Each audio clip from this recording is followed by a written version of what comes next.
Cheers and welcome to Bitter Reality Brewing. Yes, we're doing an experiment. I love experiments. I just love experiments. It's how you learn new things. And home brewing, if you're not learning, you're not doing it right. You should always be learning something, or maybe you forgot something, you're learning it again, but yeah. Always should be learning something. What are we doing? Well, did you know that corn, different varieties have different flavors, even aromas, but definitely different flavors, and can give off, some can actually give off fruity flavors. I didn't know that, never knew that. So that's part of this experiment. That's correct. This is part of the experiment. We are going to brew not one, not two, not three, not four, but 6 different corn lagers. We're gonna brew them the same, add the same hops, ferment them the same. We're gonna pretty much do almost everything the same with different corn. And we'll have a 70% base Pilsner malt with 30% corn. I'm using the International Pale Lager as my kind of color in and out of the lines. I'm pushing this up to around just over 6%. I really want the higher ABV to get the flavors so I can taste things more, but I don't want to push it all the way to 7. I did consider that a few times. And what kind of corn did we get? This took over a year. That's right, this took over a year for me to acquire these because they were constantly out of stock and I'm constantly trying to find different sources. But let's go down. We've got red, white, blue, purple, green, yellow. I know, that's not really giving you the details. So let's go with the first one. Yeah, that's green. That's Sugar Creek Malted Oxycon, if I'm saying that correctly. Green corn. I know somebody in the comments will correct me, but Oxycon. O-A-X-A-C-A-N, I'll probably put it down below, but it's a green malted corn from Sugar Creek. Then we have a Sugar Creek malted Peruvian purple Morado corn, or Morado purple corn. And yeah, purple. Then we move on down here. I kind of wonder if this is an American Indian corn or something because of the name, but it's called Blue Hoppy. Blue Hoppy. Unmalted corn. This is not malted. Then we have Hickory King unmalted white corn. Reminds me of hominy. This is a white corn. And I don't know if when you're eating corn, but I find a lot of white corns to be a little sweeter, although sometimes you can get some really deep yellow that's super sweet. Then we have, and a lot of you probably have heard of this one, and I couldn't get it from Sugar Creek, but I got it from another source, and it is unmalted also. Bloody Butcher. It is a red corn. And I've seen some very pretty pictures of the red corn and the purple corn on the internet, on the cob. So, and then of course we have to have the standard, and that is, and from which I understand is also unmalted, our yellow flake corn, okay? I went out and I figured out a lot of things. There are all kinds of different flavors and aromas that you get from these different corns. And that's what this video is all about. We're going to brew all 6 of them the same, ferment them, same hops, same yeast, same everything. And then we're going to taste test them and see the differences from 6 different corn lagers. Yeah, we've got a 70% Pilsner at 1 pound, 8.1 ounce Pilsner malt. Then we have 10.3 ounces of flaked corn, which is the 30%. We're going to be adding Liberty hops from Yakima Valley hops at 1/4 ounce at 60 minutes. It's just for bittering. It's going to give us approximately 20 IBUs. It's a super, super clean hop, and that's one of the reasons I'm using it. Plus, I can't think of anywhere else I'd use Liberty other than maybe in a lager that I wasn't looking to add any real hop character to. And then the last is Diamond Lager. Diamond Lager seemed to be one of the most neutral lager yeasts out there, and I wanted it to be extremely neutral. I considered Nova, but Nova is not neutral. Diamond from Lallemand is extremely neutral. I kicked the mash temp all the way up to 150 Fahrenheit. That way I'm kind of getting medium. I was afraid if I did 148, I might have it a little too thin, and I don't want it to be thin, but I also don't want it to be, heavy mouthfeel either. So I'm gonna do a 90-minute mash. I know that's killing y'all. 75 minutes at 150, and then we'll kick it up to 168 and mash out. There is a reason for that. Different types of grains need a gelatin type or gelatinization type rest or cereal rest. And I did a lot of research. Numbers were all over the place, but on average, right around 150 was pretty much in the middle for corn. So I'm not gonna have to do a cereal mash and the mash. I'm just gonna do it all at one time, but I wanna make sure that I get enough conversion and get things to break down, because the Pilsner is gonna be bringing the majority of the enzymes to the table. And that Pilsner is going to help break down those corn sugars and help break that down.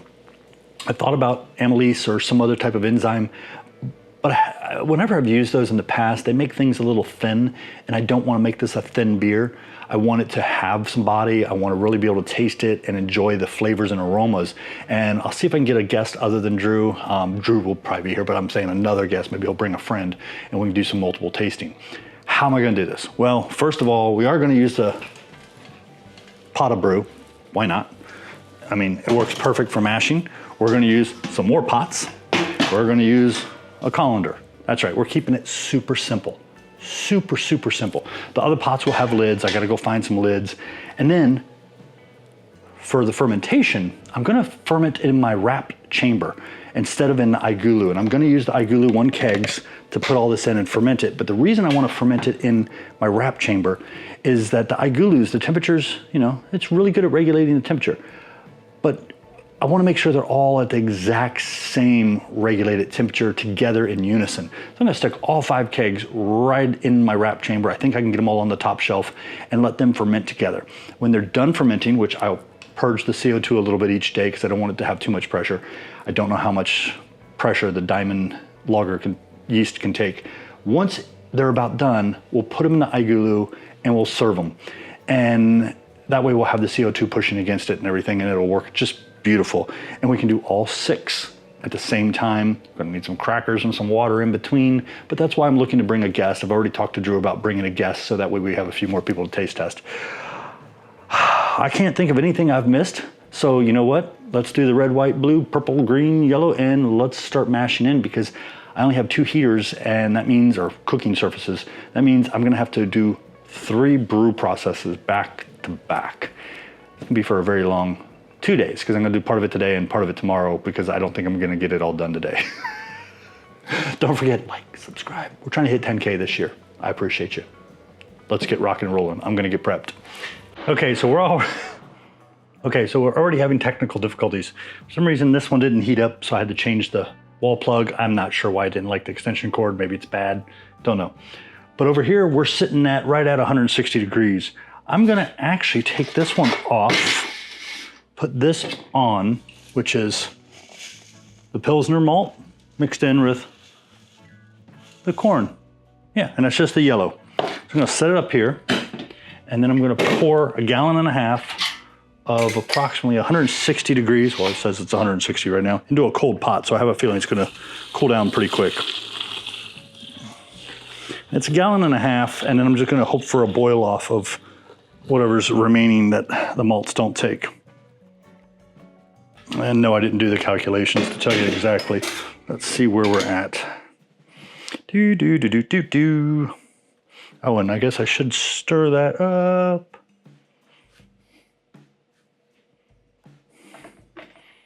Ooh. Okay. Oh no, there we go. Right at 150. Awesome. I had a feeling the cold pot would impact it.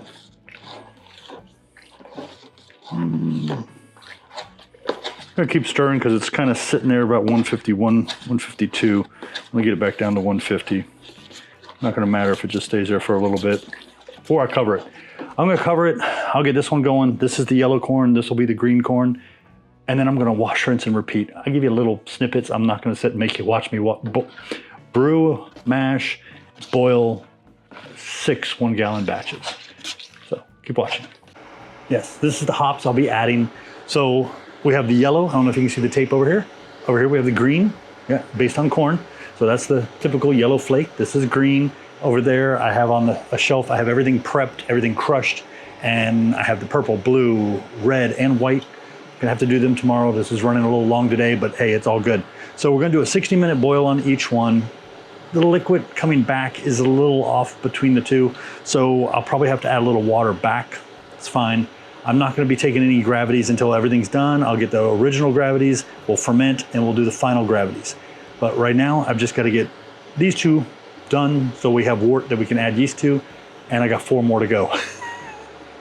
It's gonna be fun. Keep watching. This is gonna be very fun. Okay, we're gonna cover what I did this way. That way you're not having to sit and watch me boil and mash 6 batches. First, I will leave links down below. Some will have discounts, some won't. They will almost all be affiliate. Yeah, I had this for a while. It's a nice little burner. I hate this thing now. It won't get up to a boil. So after the first 2, I had to go 1 at a time on my induction burner. That I will leave a link for. That thing was awesome, kicked butt. I want to show you some photos, and then tomorrow the video for the taste test will be out. But here's some of the photos. First, I did 1.5 gallons pre-boil. After the mash, you know, mashed for a while. I had 1 gallon total. After, if it was a little low, I adjusted. All of them were at or just below, and I adjusted. I'll give you the original gravities here shortly. Here are the 6 that were fermenting. And what I did is I fermented them in the RAPT Fermenter, not the iGulu. Why? Because I wanted them all to be consistent. And I rotated each day, top and bottom shelf, so they were all around the same. I did have a probe in there. You don't see it in the picture, I don't believe. And that's how I maintained that until I felt they were all done fermenting. Then for carbonating, here's 5, because I'm rotating 1 at a time through an iGulu and letting them carbonate within 24 hours so they're ready for the taste test day. And then on the day of the testing or tasting, you can see there's 5 sitting out. Ignore that thing with the blanket over it or beach towel, because that is some kombucha that was fermenting for something else. Hopefully I'll get that video out eventually. Something very cool that I bought for just marking things that worked beautifully for the corn and had not been purchased for that originally was, yeah, it's like masking tape with different colors. You can notice, you may have noticed some of that on some of the iGulu kegs. Why? Each color matches one of the corns. It was awesome. I will tell you, if you're doing corns, you may want to try to crush these almost to powder, assuming you have enough malt to offset it so it doesn't clog. A nice long mash temp or mash time is great. These things just, some of them broke down quick, some didn't, and I learned a lot. I will tell you, if you're doing them on the iGulu kegs, you need a spare keg. You need to make yourself a little jumper like this to go from keg to keg, and you might need to buy yourself a floating dip tube, because if you see in some of those photos there was a little extra trub, this straw will get clogged. Yeah, you can eventually get past that, but that just makes it really easy. This hooks right into the lid. It just works perfect, not a problem. The hose can be shorter. It wasn't this one that I used, not a big deal. But I know you're thinking, what was the gravities? So for the Sugar Creek malted oxycon, if I'm saying that right, or oxycon, green corn was 1.049. Sugar Creek malted Peruvian Morado purple corn, that's a mouthful, 1.055. And understand, some of these weren't malted, but they are all over the place, whether they were malted or not. I mean, I had an unmalted that did amazing. But Blue Hoppy, unmalted, 1.053. Hickory King, unmalted, white, 1.053. Bloody Butcher red unmalted corn, 1.0515. The reason I did that is it was bouncing back and forth constantly. So yeah, it was right in the middle. Yellow Flaked unmalted, 1.061. I mean, I feel like the unmalted -1 did better than the malted, so I'm really not sure if malting corn matters. If you know how to malt grains and use them for brewing, maybe you can tell me, but yeah, it didn't seem to matter if they were malted or unmalted. But yeah, show me some love, and I'll get this video on the tasting out the day after this one. And yeah, I've been drinking too much coffee. Coffee, way too much coffee.